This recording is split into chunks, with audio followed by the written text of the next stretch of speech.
6 గ్యారెంటీలు అమలు చేయాలంటూ ఆదిలాబాద్ జిల్లా కేంద్రంలో మాజీ మంత్రి జోగు రామన్న నిరసన చేపట్టారు.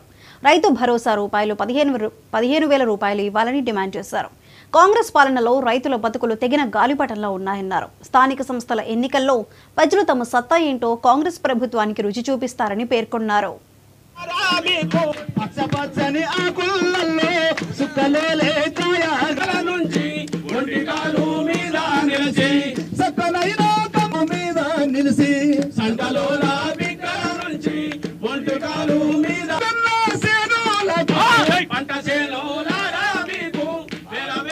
నెత్తి మీద 60,000 మంది రైతులకు 2 లక్షల రూపాయలు మాఫీ చేస్తే ఆదిలాబాద్ జిల్లాలో 20,000 మంది రైతులకు ఇంకా ఖాతాలో డబ్బులు జమ కాలే.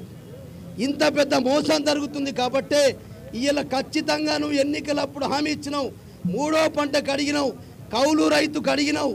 ఇలా కౌలు రైతు గోవిందా ఇవాళ అన్ని 420 పథకాలు అమలు చేస్తున్నావు. 400 హామీలు అన్ని గోవిందా.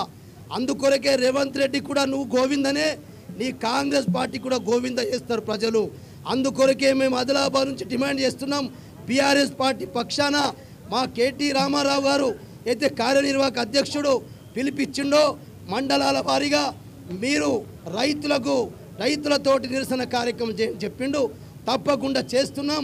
ఈ ముఖ్యమంత్రి గారు 15,000 రూపాయలు రైతు భరోసా ఇచ్చేంత వరకు ఏ గ్రామానికి కాంగ్రెస్ పార్టీ నాయకుడు వచ్చినా, కాంగ్రెస్ పార్టీ కార్యకర్తని కూడా మీ గ్రామాల్లో పట్టండి, కాలర్ బట్టి అడగండి ఎందుకు మీ ముఖ్యమంత్రిగా రామిచ్చిండు.